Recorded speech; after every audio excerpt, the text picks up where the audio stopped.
श्रीगुरुभ्यो नमः।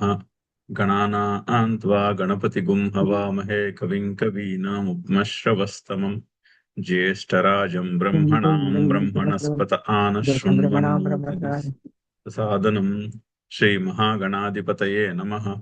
सदाशिवसमारम्भां शङ्कराचार्यमध्यमाम् अस्मदाचार्यपर्यन्तां वन्दे गुरुपरम्पराम्। श्रुतिस्मृतिपुराणानाम् आलयं करुणालयम् नमामि भगवत्पादशङ्करं लोकशङ्करम्। नारायणं नमस्कृत्य नरं चैव नरोत्तमं देवीं सरस्वतीं व्यासं ततो జయముదీరయేత్. జై గురుదేవ్. 17 శ్లోకం అయింది. 18 చూస్తున్నాం, చదువుదాం. శ్లోకము. అవ్యక్తాదవ్యక్తయః సర్వాః ప్రభవంత్యహరాగమే రాత్ర్యాగమే ప్రలీయంతే తత్రైవావ్యక్త సంజ్ఞకే. అయితే గడచిన శ్లోకంలో ఆ బ్రహ్మ భువనాల్లోకాహ అన్ని కూడా పునరావర్తిన అని చెప్పినారు. అంటే బ్రహ్మలోకము వరకు అన్ని పునరావృత్తి కలిగినవే. ఎందుకు అంటే సహస్రయుగ పర్యంతం అహర్యద్ బ్రహ్మణ విదుః రాత్రిం యుగ సహస్రాంతాం తే అహోరాత్ర విదో జనాః. ఎందుకంటే అహోరాత్ర విద జనాః అంటే కాలం యొక్క సంఖ్యను గురించి తెలిసిన వాళ్ళందరూ కూడా ఏమని చెప్తారంటే బ్రహ్మణ అహహ సహస్రయుగ పర్యంతం అంటే బ్రహ్మ యొక్క రోజు, పగటి రోజు 1000 యుగాల పరిమాణము కలిగినది. అలాగే రాత్రి కూడా 1000 యుగాల పరిమాణము కలిగినది అని.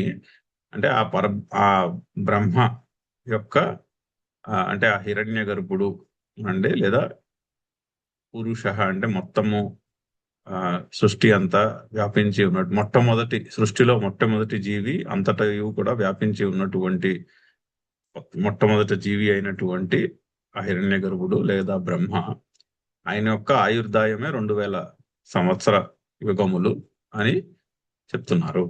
అంటే ఏంటి? అది కాలము చేత పరిచ్ఛిన్నమైనది. అంటే చాలా పెద్ద సమయము, కానీ కాలము చేత లెక్క పెట్టగలిగినది. సో బ్రహ్మ యొక్క ఆయుర్దాయమే కాలము చేత పరిచ్ఛిన్నమైనది. అంటే కాలము చేత పరిచ్ఛిన్నమైనది అంటే కేవల కాలమే కదా? కాదు. కాలం అంటే కాలంతో పరిచ్ఛిన్నము అంటే దేశముతో పరిచ్ఛిన్నం అని కూడా, అది కూడా చూసాం.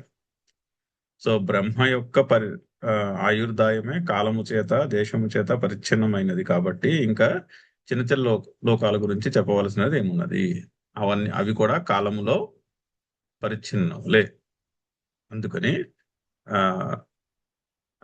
అది రీజన్ ఎందుకు ఆ బ్రహ్మ భువనాల్లోకాః పునరావర్తిన. కాలము చేత పరిచ్ఛిన్నము అంటే దానికి పునరావృత్తి ఉంటుంది. పుడుతుంది, విలీనం అయిపోతూ ఉంటుంది, మళ్ళీ పుడుతూ ఉంటుంది అని చెప్పి దాన్నే ఎక్స్ప్లెయిన్ చేస్తూ, అయితే ఈ బ్రహ్మ యొక్క సహస్ర యుగముల పరిమాణము కలిగినటువంటి రోజు, పగటి రోజు, అలాగే మళ్ళీ 1000 సంవత్సరముల పరిమాణం కలిగినటువంటి రాత్రి యందు ఏమి జరుగుతుంది దాన్ని ఎక్స్ప్లెయిన్ చేయడానికి 18వ శ్లోకం. సో ప్రజాపతే అహని యద్భవతి రాత్రౌచే తదుచ్యతే. ఆ ప్రజాపతి యొక్క అంటే ఆ బ్రహ్మ యొక్క పగటి యందు ఏమి జరుగుతుంది, రాత్రి వేళలో ఏమి జరుగుతుంది. సో ఆయన పగటి యందు అవ్యక్తాత్ వ్యక్తయః సర్వాః ప్రభవంతి. అవ్యక్తమైన తత్వము నుంచి వ్యక్తము అయిన సృష్టి అంతయు కూడా పుడుతుంది. అలాగే రాత్రి సమయంలో రాత్రి ఆగమే ప్రళీయ తత్రైవ అవ్యక్త సంజ్ఞకే ప్రళీయతే. రాత్రి సమయము వచ్చినప్పుడు మళ్ళీ అక్కడే ఆ అవ్యక్తము అయిన తత్వములోనే కలిసిపోతాయి. ఇప్పుడు మన సంసారం ఉందనుకోండి. సంసారం అంటే ఏంటి? సుఖము దుఃఖము నేను సుఖిని నేను దుఃఖిని అన్న భావం ఏదైతే ఉందో అదే సంసారం. సంసారం అంటే తెలుగులో మనం ఫ్యామిలీ అనుకుంటాం, కాదు. సంస్కృతంలో సంసరతి ఇది సంసార, బాగా అలా ప్రవహిస్తూ ఉంటుంది. నాన్ స్టాప్ గా ప్రవహిస్తూ ఉంటుంది. నేను సుఖిని, నేను దుఃఖిని, నేను సుఖిని, నేను దుఃఖిని అని ఆ ప్రవాహం నిరంతరము నడుస్తూ ఉంటుంది. దానికే సంసారం అని పేరు. ఓకే. సో ఆ, సో రాత్రి మనం పడుకున్నప్పుడు నేను సుఖిని, నేను దుఃఖిని, నేను సుఖిని, నేను దుఃఖిని అన్నటువంటి ఆ సంసారం ఎక్కడికి వెళ్తుంది? అది మనలోనే విలీనమైపోతుంది. పొద్దున్నే లేచినప్పుడు మళ్ళీ అదే నేను సుఖిని, నేను దుఃఖిని అన్నటువంటి సంసారం యొక్క ప్రవాహం ఏదైతే ఉన్నదో అది మన లోపల నుంచే బయటకి మనకి ప్రొజెక్ట్ అవుతుంది. సో ఆ విధంగా అది కూడా మనం ఈ కాన్సెప్ట్ కూడా చాలా సార్లు డిస్కస్ చేసుకున్నాం. నేను సుఖిని, నేను దుఃఖిని అన్నటువంటి కాన్సెప్ట్ ఏదైతే ఉందో ఐడియా, అదే సంసారం అంటే. అది ఎక్కడుంది? అది బయట సృష్టిలో లేదు, బయట జగత్తులో లేదు. అది మన మనస్సులో ఉన్నటువంటి సంస్కారములలో ఉన్నది. నేను ఫలానా, నేను ఇలా ఉంటే నేను సుఖిని, అలా ఉంటే నేను దుఃఖిని అన్నది బయట జగత్తులో ఉన్న వస్తువుల్లోనూ ఉన్నది కాదుగా. జగత్తులో ఉన్న వస్తువులు మన అనుభవానికి వచ్చినప్పుడు మన లోపల ఉన్నటువంటి సంస్కారము దాని మీద ఇది మంచిది, ఇది చెడ్డది, ఇది సుఖము, ఇది దుఃఖము అన్నటువంటి, సో నేను సుఖిని, నేను దుఃఖిని అన్నటువంటి ఒక ఐడియాని అధ్యారోపణ చేస్తుంది, సూపర్ ఇంపోజ్ చేస్తుంది. సో లోపల ఉన్నదే బయట అధ్యారోపణ జరుగుతుంది. బయట ఉన్నది ఏమిటో తెలియదు కానీ లోపల ఉన్నది మాత్రం అధ్యారోపణ జరుగుతుంది. సో ఈ సంసారం లోపల నుండే పుట్టినది. పొద్దున లేచినప్పుడు, మళ్ళీ రాత్రి పడుకున్నప్పుడు అక్కడే, ఎక్కడి నుంచి పుట్టిందో అక్కడే విలీనమైపోతున్నది. అదే విధముగా సృష్టికర్త అయినటువంటి బ్రహ్మ స్టేట్ లో కూడా అక్కడ కూడా అంటే పిండాండంలో ఏది ఉందో బ్రహ్మాండంలో కూడా అది ఉంది. పిండాండే తత్ బ్రహ్మాండే సూత్రం. సో బ్రహ్మాండంలో, సో బ్రహ్మగారి యొక్క పరిమాణంలో కూడా అది జరుగుతుంది. సో అక్కడ కూడా ఆ బ్రహ్మకి పగటి పూట ఈ సంసారం అంతా పుడుతుంది. అంటే ఈ జగత్ అంతా ఉద్భవిస్తుంది. ఎలా ఉద్భవిస్తుంది అంటే ముందు రోజు రాత్రి పడుకున్నప్పుడు పైపోయినటువంటి అవ్యక్తం నుండి నెక్స్ట్ రోజు మార్నింగ్ లేచినప్పుడు ఆయన పొద్దున్న పగటి యందు సృష్టి జరుగుతుంది. మళ్ళీ రాత్రి టైం వచ్చినప్పుడు 1000 సహస్ర యుగముల పరిమాణం అయిపోయిన తర్వాత, కాలం అయిపోయిన తర్వాత రాత్రి వస్తుంది. రాత్రి వచ్చినప్పుడు ఈ సృష్టి అంతా అదే అవ్యక్తంలో ప్రళయం వచ్చి అదే అవ్యక్తంలో విలీనం అయిపోతుంది. సో ఆ విధంగా నడుస్తూ ఉంటుంది అని చెప్పడానికి ఈ శ్లోకం. సో ఆ విషయము బ్రహ్మ యొక్క పగటి పూట, బ్రహ్మ యొక్క రాత్రిపూట ఏం జరుగుతుంది అని చెప్తున్నటువంటి శ్లోకం. ముందు శ్లోకంతో అది కనెక్షన్. చదువుదాం, శంకర్ల యొక్క భాష్యం చదువుదాం. అవ్యక్తాత్ అవ్యక్తం ప్రజాపతే స్వాపావస్థ. సో అవ్యక్తము నుండి అంటే ఆ ప్రజాపతి అయిన బ్రహ్మ యొక్క స్వాపావస్థ,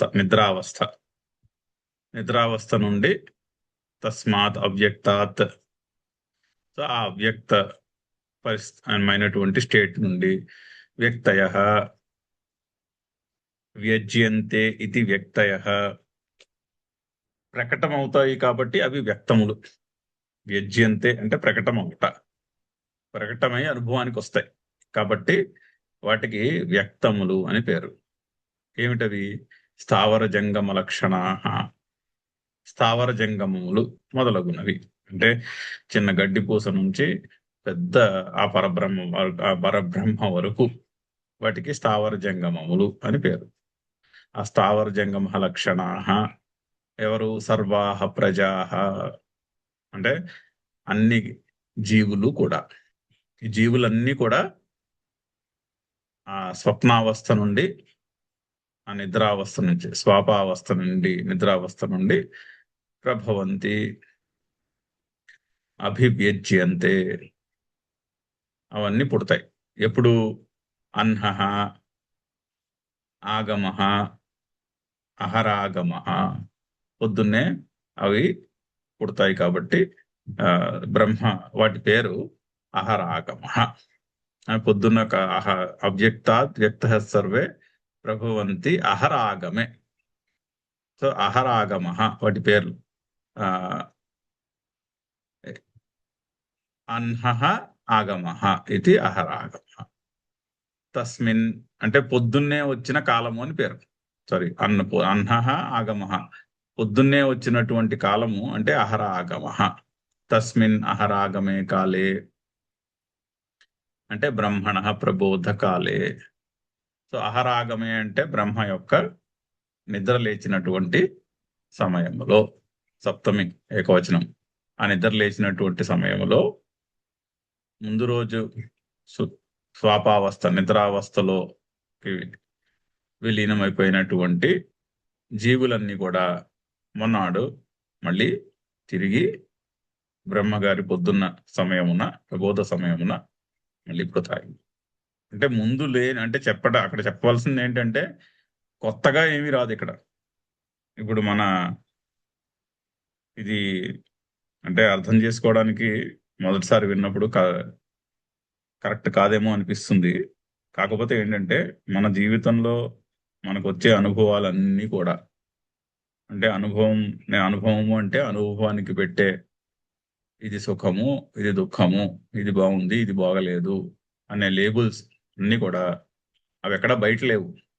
అవి మన సంస్కారంలో ఉన్న లేబుల్సే బయట ఉన్న పరిస్థితి లేక వస్తువు మీద అధ్యారోపణ చేయబడతాయి. సో మనలో లేనిది మన అనుభవంలోకి రాదు, మన సంస్కారంలో లేనిది మన అనుభవానికి రాదు.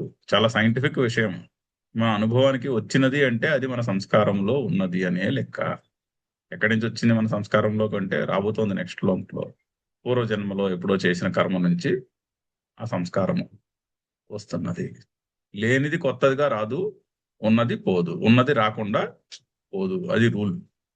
సో అలాగే అందుకే చెప్తున్నారు, ఆ స్వాపావస్థలో ఏవైతే జీవులు విలీనమైపోయి ఉన్నాయో అవే జీవులు, ఆ జీవులన్నీ మళ్ళీ ప్రబోధ సమయంలో పుడతాయి.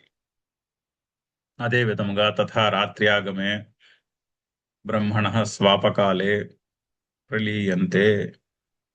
అదే విధముగా ఈ జీవులన్నీ కూడా ఆ బ్రహ్మ యొక్క నిద్రావస్థలో విలీనమైపోతాయి. సర్వాహ వ్యక్తయః తత్రైవ పూర్వోక్తే అవ్యక్త సంజ్ఞకే. ఈ అన్ని వ్యక్తమైన పదార్థములన్నీ ఆ అవ్యక్తము నుండే పుడుతున్నాయి, ఆ అవ్యక్తములోనే విలీనం అయిపోతున్నాయి.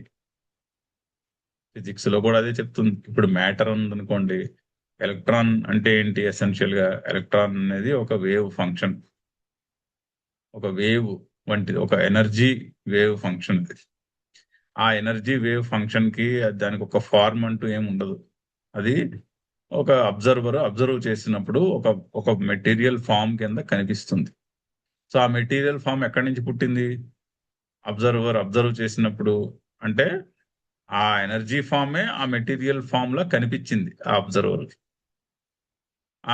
అలాగే ఎలక్ట్రాన్స్ అన్ని కూడుకుని ఆబ్జెక్ట్స్ కింద తయారవుతాయి, ఆబ్జెక్ట్స్ కింద మన అనుభవానికి వస్తూ ఉంటాయి. సో ఎక్కడి నుంచి వచ్చాయంటే ఆ ఎనర్జీ వేవ్ ఫంక్షన్ నుంచే వచ్చాయి.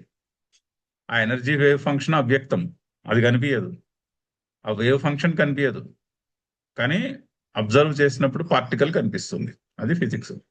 అలాగే మరి పార్టికల్ డెస్ట్రాయ్ అయిపోయినప్పుడు ఎక్కడికి వెళ్ళిపోతుంది? డెస్ట్రాయ్ అయిపోవడం అంటూ ఏంటో ఏం లేదు, అబ్జర్వ్ చేయట్లేదు అని అర్థం. అబ్జర్వ్ చేయనప్పుడు ఎక్కడికి వెళ్ళిపోతుంది? ఆ వేవ్ ఫంక్షన్ కిందే ఉంటుంది. సో ఆ అవ్యక్తము నుండి మ్యాటర్ కింద కనిపిస్తుంది, ఆ అవ్యక్తములో చూసినప్పుడు ఆ అవ్యక్తంలో విలీనం అయిపోతుంది. అంటే పగటిపూట వ్యక్తమవుతుంది మ్యాటర్ కింద, రాత్రిపూట మళ్ళీ అవ్యక్తములో కలిసిపోతుంది. So exactly same quantum physics చెప్తున్నటువంటి ప్రిన్సిపల్ ఏదైతే ఉందో ఇక్కడ కూడా ప్రిన్సిపల్ అదే.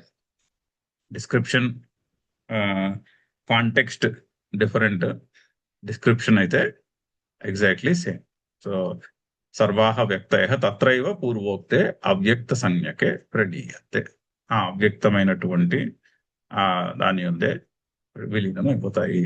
సో మనము ఫిజిక్స్ ప్రకారంగా చూసుకున్న మన అనుభవముల యొక్క అనుభవం దృష్టిలో పెట్టుకుని వాటిని జాగ్రత్తగా పరిశీలించిన బట్ అది అర్థమవుతుంది, మన సంస్కారంలో లేనిది మన అనుభవానికి రాదు. మన అనుభవానికి వస్తోంది అంటే అది గ్యారంటీగా మన సంస్కారంలో ఉండే తీరాలి. లేనిది ఎదురుకుండా వచ్చినా మనకు అసలు ఏమిటో గుర్తుపట్టలేం. దాన్ని గుర్తుపట్టాలి అంటే అది మన సంస్కారంలో ఉండే తీరాలి. ఎలా వచ్చింది అంటే ముందు రోజు పడుకున్నప్పటి నుంచి ఉంది. అంతకు ముందు ఎలా ఉంది అంటే ఆ ముందు రోజు పొద్దున్న లేచినప్పుడు వచ్చింది. ఆ పొద్దున్న లేచినప్పుడు ఎక్కడ వచ్చింది అంటే అంతకు ముందు రోజు పడుకున్నప్పుడు ఉన్నటువంటి అవ్యక్తం నుండి వచ్చింది. సో ఆ దీనికి స్టార్టింగ్ ఎండ్ ఉండదు ఈ పునరావృతికి. కానీ ఇదంతా ఎందుకు చెప్తున్నాడు అంటే ఈ పునరావృత్తి అనే సైకిల్ నుంచి తప్పించుకోవాలంటే ఒకటే ఒక్క మార్గము, అది వైరాగ్యమును పెంపొందించుకుంటా. నేను కూడా చెప్పుకున్నా, ఈశ్వరార్పణభూతితో లేదా కర్మయోగము అనే ప్రిన్సిపల్ని దృష్టిలో పెట్టుకుని మనము మన పని మనం చేసుకుంటూ పోతే అప్పుడు ఆ ఒక్క కండిషన్లో మాత్రమే ఈ పునరావృత్తి అనే సైకిల్ నుంచి ఎక్సెప్షన్ కుదురుతుంది. లేకపోతే పునరావృత్తిలోనే అంటే సుఖము, నేను సుఖిని, నేను దుఃఖిని, నేను సుఖిని, నేను దుఃఖిని, అదే సైకిల్లో తిరుగుతూ ఉంటాను అని చెప్పుట అక్కడ తాత్పర్యము.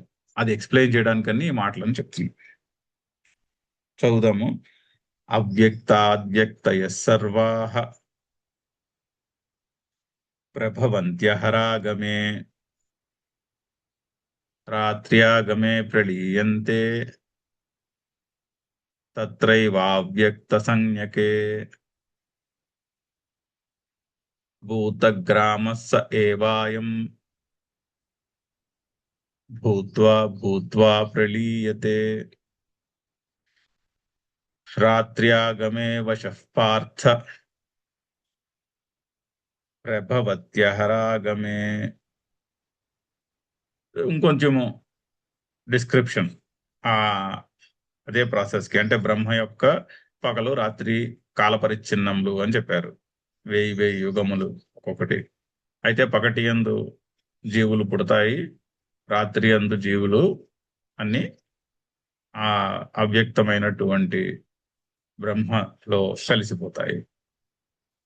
అంటే దానికే ఎక్స్ప్లెనేషన్, ఎందుకు అలా జరుగుతున్నది, ఆ విధముగా ఎలా జరుగుతున్నది అంటే అలా ఎలా చెప్పగలుగుతున్నారు? ముందు రోజు ఉన్నదే మొన్నాడు పుడుతున్నది, మొన్నాడు పుట్టినది మళ్ళీ విలీనం అయిపోతున్నది అని, అలాగా ఉన్నదే జరుగుతున్నది అని చెప్పడానికి ఏమిటి ప్రమాణము, దానికి ప్రూఫ్ ఏమిటి అంటే ఈ శ్లోకం చెప్తున్నారు.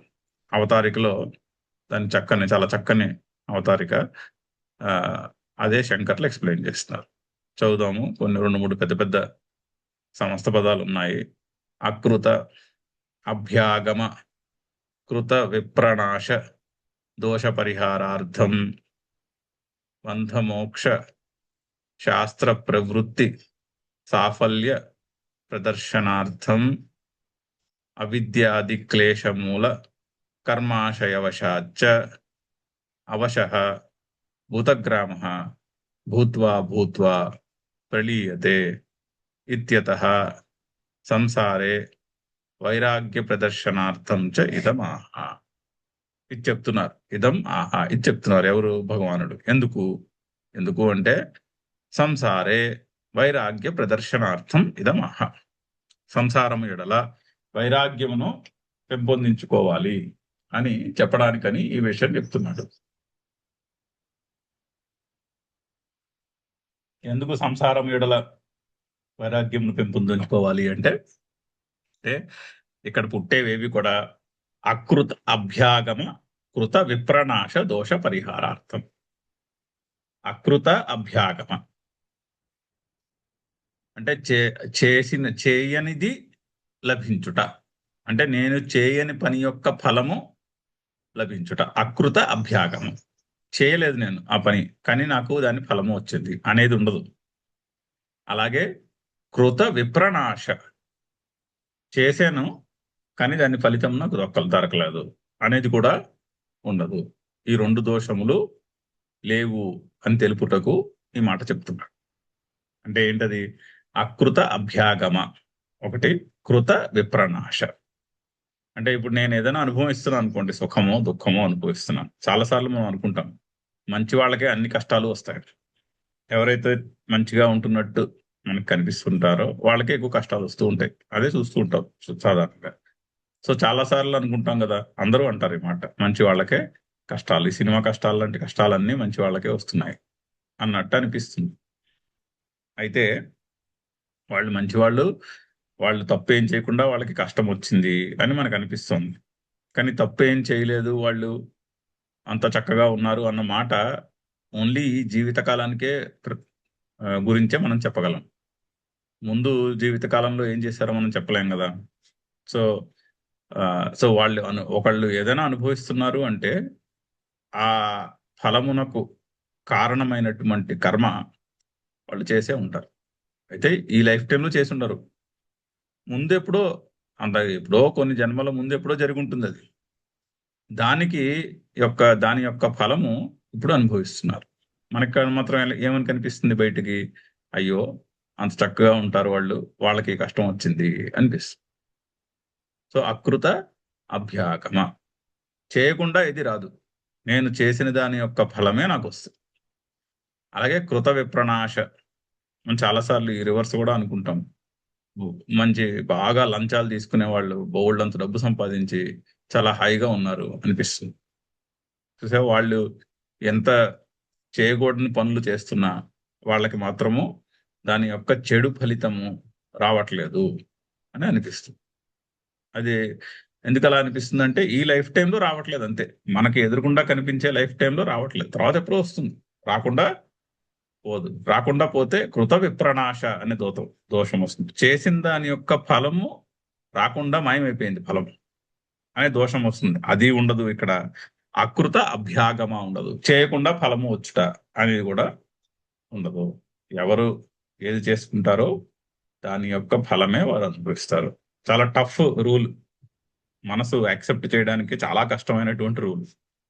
ఎవరైనా మనుషులు సాధారణంగా బాగా దుఃఖం వచ్చినప్పుడు, ఏదైనా కష్టమైన పరిస్థితి వచ్చినప్పుడు, మీ నాకెందుకు ఇలా జరుగుతోంది అని ప్రశ్నిస్తారు. అని ప్రశ్నించుకుని ఇంకా మదన పడిపోతారు. నాకే ఎందుకు ఇలా జరుగుతోంది, నా ఒక్కళ్ళకే ఎందుకు ఇలా జరుగుతుంది, మిగిలిన అందరూ బాగానే ఉన్నారుగా, నాకెందుకు ఇలా అవ్వాలి అని మనసు చాలా ఇబ్బంది పెడుతుంది కష్టమైన పరిస్థితులు వచ్చిన. కానీ కొంచెం కష్టమైన, మనం పరిశీలించి జాగ్రత్తగా శాస్త్రం చెప్తున్న విషయం చూసి ఆలోచించి రావాల్సిన నిర్ణయం ఏంటంటే, నేను ఇదివరకు చేసిన దాని యొక్క ఫలమే నేను అనుభవిస్తున్నాను. నేనేమైనా మంచి చేసుంటే ఆ మంచి యొక్క ఫలము నాకు గ్యారంటీగా వస్తుంది. నేనేమైనా చెడు చేసుంటే ఆ చెడు యొక్క ఫలము కూడా నాకు గ్యారంటీగా వస్తుంది. లైఫ్ టైంలో కనిపించదు, కానీ ఆ రూల్ మాత్రము ఎక్కడ డిస్టర్బ్ కాదు. అది ఈ సృష్టిలో ఉన్నటువంటి ఒక నియమం. ఆ నియమమును ఉల్లంఘించుట అనేది ఉండదు అని చెప్పాలి. సో అందుకనే సుఖదుఖముల ఎడల వైరాగ్యం ఉండాలి. సుఖం వచ్చినప్పుడు నేనేదో మంచి చేసుకున్నాను కాబట్టి ఆ మంచి యొక్క ఫలాన్ని నేను అనుభవిస్తున్నానని, కానీ కనిపించదు ఎప్పుడు చేసుకున్నాను ఆ సుఖం, ఆ మంచి తెలియదు. అవ్వచ్చు, అవ్వకపోవచ్చు, ఈ జన్మలో అవ్వచ్చు, ఈ జన్మలో అవ్వకపోవచ్చు. ఓకే, సుఖం వచ్చినప్పుడు ఈ ప్రశ్న రాదు, దుఃఖం వచ్చినప్పుడు కదా గ్యారంటీగా వస్తుంది. దుఃఖం వచ్చినప్పుడు కూడా ఈ దుఃఖము నేను చేసుకున్నదే అని ఒక డెసిషన్కి రావాల్సిందే. వస్తేనే వైరాగ్యం అనేది అలవడుతుంది. సో అలాగే అకృత అభ్యాగమ, కృత విప్రనాశ, ఈ 2 దోషాలు ఉండవని చెప్పాలి. అందుకని ఈ శ్లోకం చెప్తున్నారు. ఇంకోటి కూడా చెప్పాలి, బంధ మోక్ష శాస్త్ర ప్రవృత్తి సాఫల్య ప్రదర్శనార్థం. అయితే ఈ బంధము నుంచి మోక్షమును ఇచ్చే శాస్త్రం ఉంది. ఇక్కడ మనం భగవద్గీత చదువుతున్నాం. భగవద్గీతలో ఏం చెప్తున్నాడు శ్రీకృష్ణుడు? ఈ బంధము నుండి ముక్తిని పొందే మార్గాన్ని చెప్తున్నాడు. అంటే బంధము అంటే ఏంటి? నేను సుఖిని, నేను దుఃఖిని, నేను సుఖిని, నేను దుఃఖిని, అదే బంధము. నేను ఫలానా. అజ్ఞానమునకు 4 లక్షణాలు చెప్తారు. 4 లక్షణాలు ఏమిటి? ఫస్ట్ది నేను కర్తను, అది అజ్ఞానం. సెకండ్ది నేను భోక్తను. 3 నేను సుఖిని, నేను దుఃఖిని. 4 నేను పరిచ్ఛిన్నుడను, ఒక పరిచ్ఛిన్నమైనటువంటి వ్యక్తిని. ఇవన్నీ కూడా మనం చూసే ఉన్నాం, ఈ అంశాలన్నీ కూడా. అజ్ఞానము ఈ 4 విధాలుగా మన జీవితంలో ప్రత్యక్షం కనిపిస్తూ ఉంటుంది, మన అనుభవానికి వస్తూ ఉంటుంది. నేను కర్తను అన్న అనుభవం వస్తుంది అనుకో మనకి, మనం ఉంటే గ్యారంటీగా డిసైడ్ అవ్వాలి అది అజ్ఞానము అని శాస్త్రం చెప్తాను. నేను కర్తను కాదు, మనం కర్తలం కావు, కానీ నేను కర్తను అన్న భావం ఉంటుంది.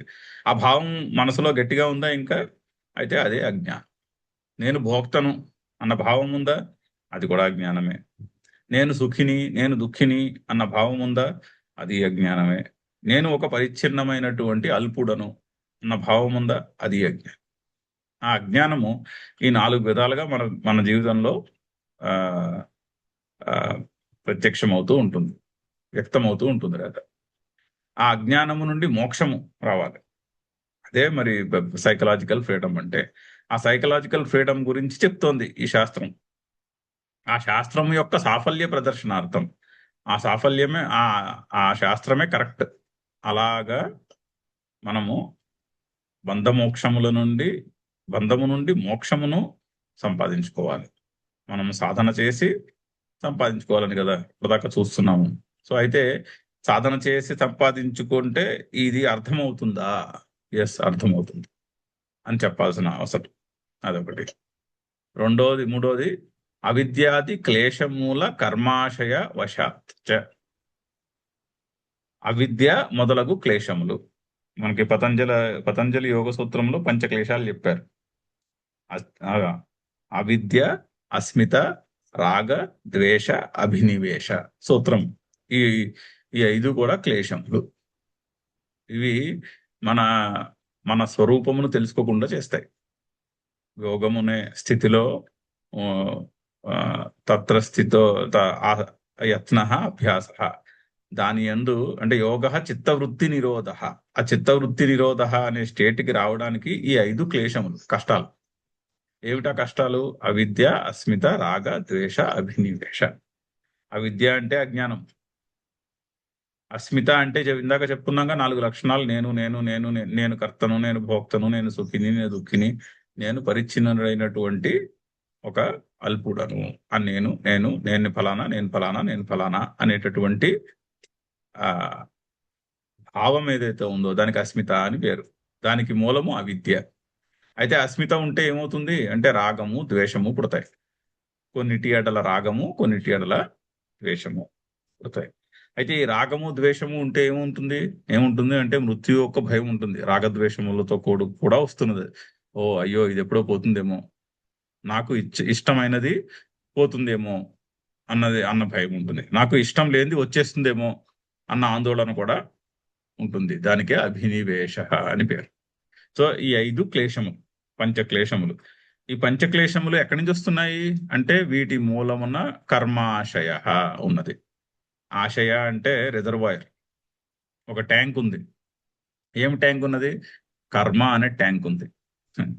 ఆ కర్మ అనే ట్యాంక్ ఎలా వచ్చి, ఒక అకౌంట్ ఉందండి, ఒక అకౌంట్ బ్యాలెన్స్ ఉంది. కర్మ అనే ఒక అకౌంట్ బ్యాలెన్స్ ఉంది.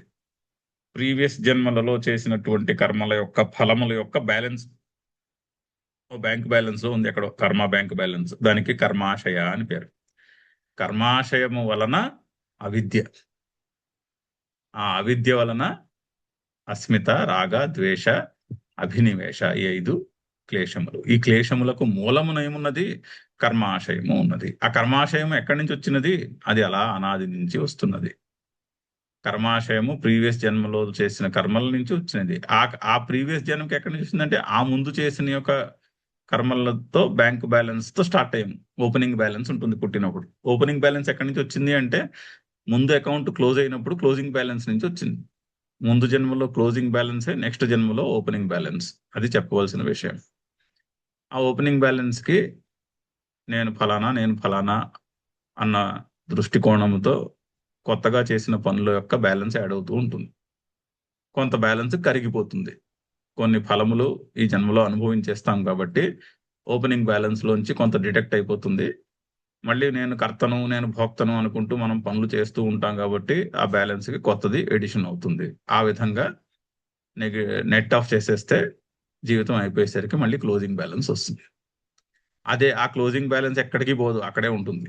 మళ్ళీ మనం పుట్టినప్పుడు నెక్స్ట్ జన్మలో అదే క్లోజింగ్ బ్యాలెన్స్ ఆ నెక్స్ట్ జన్మకి ఓపెనింగ్ బ్యాలెన్స్ అవుతుంది. అది ఏమీ మాయమైపోదు అని చెప్పాలి. సో అందుకని ఇది ఈ విధంగా నడుస్తుంది కాబట్టి ఎన్నాళ్ళని ప్రాకులాట, ఇప్పటికైనా వైరాగ్యమును అలవరుచుకో అని చెప్తున్నాడు. ఈ ఈ శ్లోకం ఎందుకు చెప్తున్నాడు అంటే అక్కడ ఉన్నటువంటి మెసేజ్ అది. సో ఈ ఈ 3 ప్రిన్సిపల్స్ ఉన్నాయిగా, వాటికి అవశః భూతగ్రామ, ఈ జీవులన్నీ, భూతగ్రామము అంటే భూతములు అంటే జీవులు, భూతగ్రామ అంటే ఈ సమస్త జీవులన్నీ కూడా భూత్వా భూత్వా ప్రలీయతే. ఆ చెప్పిన 3 ప్రిన్సిపల్స్ ఏమిటవి? అకృత అభ్యాగమ, కృత విప్రనాశ దోషం లేకపోవుట అనే ప్రిన్సిపల్ నుండి వలన అవశులై, ఆ ప్రిన్సిపల్కి అవశులై ఈ భూతగ్రామం అంతయు కూడా, ఈ జీవులందరూ కూడా మళ్ళీ మళ్ళీ పుడుతూ. అందుకని ఇత్యతః దేర్ ఫోర్, ఎందుకు వచ్చిన ప్రయాస ఇదంతా? ఏమిటి ఇలా అలసిపోవడం? ఇలా అలసిపోక్కర్లేదు. ఏం చేయాలి మరి? వైరాగ్యంను పెంపొందించుకోవాలి. ఇత్యతః సంసారం ఎడల సంసారే వైరాగ్య ప్రదర్శనార్థం చ ఇదమాహ. చూడండి ఎంత చక్కని ఇంట్రడక్షన్. ఈ ఇంట్రడక్షనే లేదనుకోండి, ఆ 18వ శ్లోకం చెప్పిన తర్వాత ఈ 19వ శ్లోకం, అది ఆ శ్లోకం ఏమిటి, ఈ శ్లోకం, రెండింటికి ఏమీ కనెక్షన్ కనిపించదు.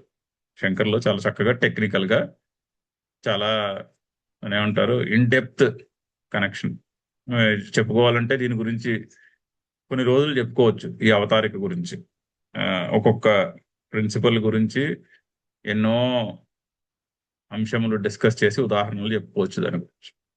కానీ ఇన్ సమ్మరీ అలా ఆయన 2-3 సమస్త పదాల్లో రాసేశారు. కానీ అది ఎంతో గంభీరమైనటువంటి చర్చ.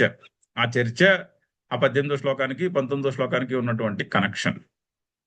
అయితే ఏమిటి శ్లోకము? భూతగ్రామ, ఈ భూతగ్రామము, సహ ఏవ అయం భూత్వా భూత్వా ప్రలీయతే. రాత్రి ఆగమే అవశః పార్థ ప్రభవతి అహరాగమే. సో రాత్రి ఆగమే భూత్వా భూత్వా ప్రలీయతే, ప్రభవతి అహరాగమే. పగటి పూట భూత్వా భూత్వా ప్రభవతి, అహరాగమే భూత్వా భూత్వా ప్రభవతి, రాత్రి ఆగమే భూత్వా భూత్వా ప్రలీయతే.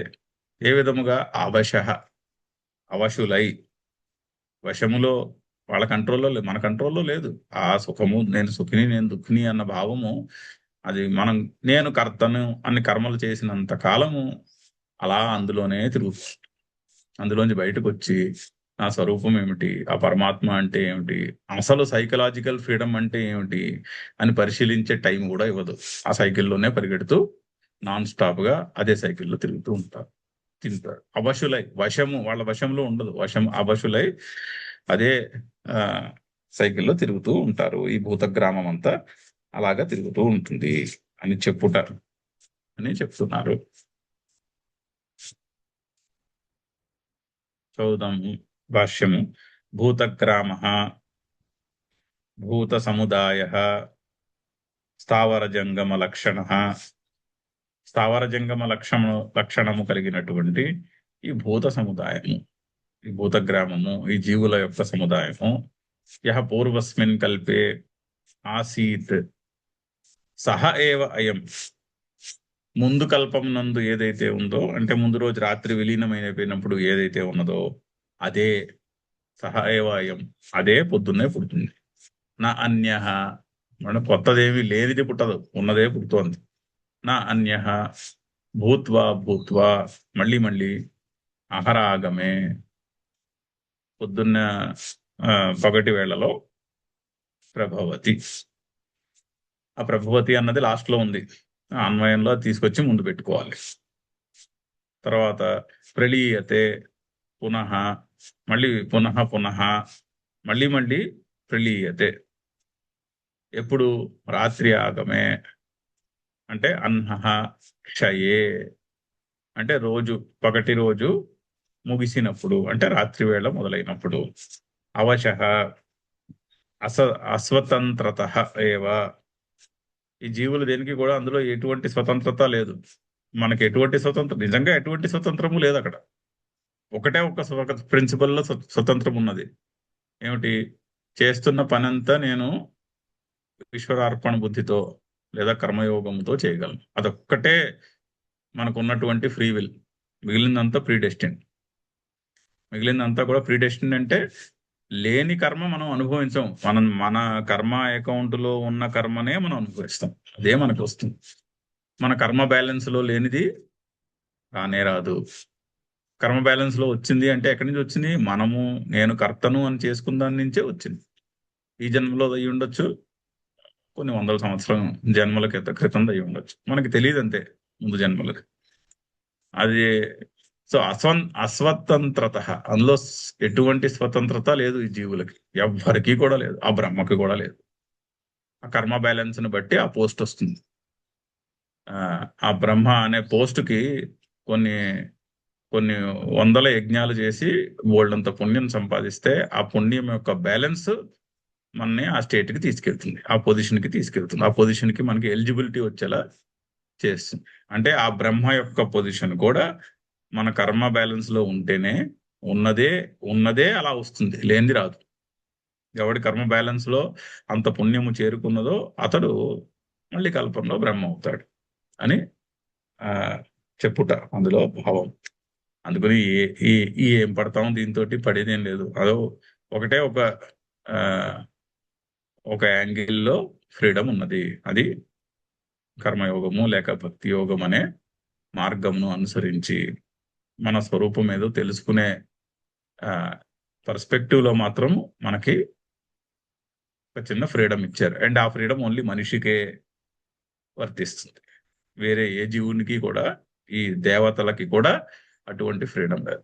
దేవత కూడా ఆ దేవత పీరియడ్ అయిపోయిన తర్వాత మళ్ళీ భూమి మీద మనిషి కింద పుట్టి శాస్త్రాధ్యయనం చేసి, అంటే పూర్వజన్మ సంస్కారంతో తొందరగా అర్థమవుతుంది, బట్ ఆ శాస్త్రాధ్యయనం చేసి ఆ విషయములను ఆకళింపు చేసుకుని జీవితములో ఎక్కడో ఒక పాయింట్లో మొదలుపెట్టి జీవితాంతము వరకు ఈశ్వరార్పణ బుద్ధితో కర్మయోగము లేక భక్తి యోగం యొక్క ప్రిన్సిపల్లో సాధన చేసి ఇందులోంచి బయటపడాలి. అదొక్కటే ఫ్రీడమ్ అని చెప్తారు. మిగిలిందంతా కూడా అవశః అస్వతంత్రత ఏవ. పార్థ ప్రభవతి అవశః ఏవ అహరాగమే. రాత్రి వేళలోనూ అవశులై విలీనమైపోతూ ఉంటాయి జీవులన్నీ కూడా, పగటి వేళలోనూ అవశులై మళ్ళీ వ్యక్తమవుతూ ఉంటాయి. సో అందుకని సంసారము ఎడల వైరాగ్యమును పెంపొందించుకుని లేచి నువ్వు చేయి అంటున్నాడు. అది చెప్పడానికి, ఆ మాట చెప్పడానికి ఎక్స్ప్లెయిన్ చేస్తున్న మాటలన్నీ ఇవన్నీ. ఎంతో ఓపికో చూడండి. లేచి నీ పని నువ్వు చేయవయ్యా అని చెప్పడానికి ఇన్ని మాటలు అర్జునుడికి ఓపికగా ఒకటి చెప్పుకుంటూ వస్తున్నాడు. చదువుదాము శ్లోకము. భూతగ్రామస్స ఏవాయం భూత్వా ప్రలీయతే రాత్ర్యాగమే వశః పార్థ ప్రభవత్యహరాగమే. ఈ శ్లోకాలన్నీ చదువుతుంటే ఏమనిపిస్తుందంటే, శ్రీకృష్ణుడు అర్జునుడికి ఎంతో ఓపికగా యుద్ధం చేయవయ్యా బాబు, లేచి నువ్వు యుద్ధం నువ్వు చేయాలి అని ఒక సింపుల్ మాట చెప్పడానికి ఎంతో ఓపికగా మొత్తము వేదం యొక్క సారం అంతా బోధిస్తున్నాడు. ఎంతో ఓపికగా, ఎంతో డీటెయిల్డ్గా వేదం యొక్క ఉపనిషత్తుల యొక్క సారం అంతా బోధిస్తున్నాడు అర్జునుడికి. ఎందుకు అంటే అలా అంత ఓపికగా చెప్తే అప్పుడైనా ఏమైనా అర్థం చేసుకుని లేచి తను చేయవలసిన పని తను చేస్తాడు అని చెప్తున్నాడు. మనం ఎవరైనా మన అడగడానికో లేకపోతే మనం ఇంట్లో ఎవరైనా చెప్పింది చేయట్లేదు అనుకోండి, వెంటనే చిరాకు వచ్చేస్తుంది, వెంటనే కోపాలు వచ్చేస్తాయి. కానీ ఇక్కడ శ్రీకృష్ణుడు చూడండి, చెప్పవలసిన మాట చాలా సింపుల్. నేను అక్కడికి పారిపోతాను, ఇక్కడికి పారిపోతాను, ఈ మాటలన్నీ పక్కన పెట్టి లేచి నువ్వు రాజువి, నువ్వు లేచి నువ్వు చేయాల్సిన యుద్ధం నువ్వు చేయి అని చెప్పాల్సిన మాట అంతే. ఎంత ఓపికగా చెప్తున్నాడు చూడండి శ్రీకృష్ణుడు. ఆ భగవద్గీత నుంచి, ఆ ఇన్స్ట్రక్షన్ నుంచి నేర్చుకోవాల్సిన ప్రిన్సిపల్ అది ఫస్ట్ అనిపిస్తుంది నాకైతే. ఎంతో ఎంతో ఓపికగా అతనికి తెలిసిన విషయం అంతా కూడా అర్జునుడి కాంటెక్స్ట్కి రిలవెంట్గా తయారు చేసి అది. ఇప్పుడు గురుదేవులు లాంటి మహాత్ములు కూడా అదే పని చేస్తారు. చెప్పవలసిన విషయం సింపుల్. అర్జునుడికి శ్రీకృష్ణుడు ఫైనల్గా ఏం మాట చెప్తాడో, నువ్వు లేచి నీ పని నువ్వు చేయాలని చెప్తున్నాడు. గురుదేవులు లాంటి మహాత్ములందరూ కూడా అదే మాట చెప్తారు. ఆ మాట అలా చెప్తే అర్థం కాదని ఎంతో ఓపిగ్గా వాటిని ఆ మాటని మళ్ళీ మళ్ళీ మళ్ళీ మళ్ళీ మళ్ళీ మళ్ళీ మళ్ళీ మళ్ళీ మళ్ళీ మళ్ళీ ఓపిగ్గా ఎంతో ఓపిగ్గా అదే విషయాన్ని అలా చెప్తూనే ఉంటారు. అది అక్కడ గమనించి గమనించవలసిన విషయం అని అనిపిస్తుంది చదువుతుంటే ఇవన్నీ. సరే. ఓం పూర్ణమద పూర్ణమిదం పూర్ణాత్ పూర్ణముదచ్యతే పూర్ణస్య పూర్ణమాదాయ పూర్ణమేవావశిష్యతే. ఓం శాంతి శాంతి శాంతి. హరి ఓం.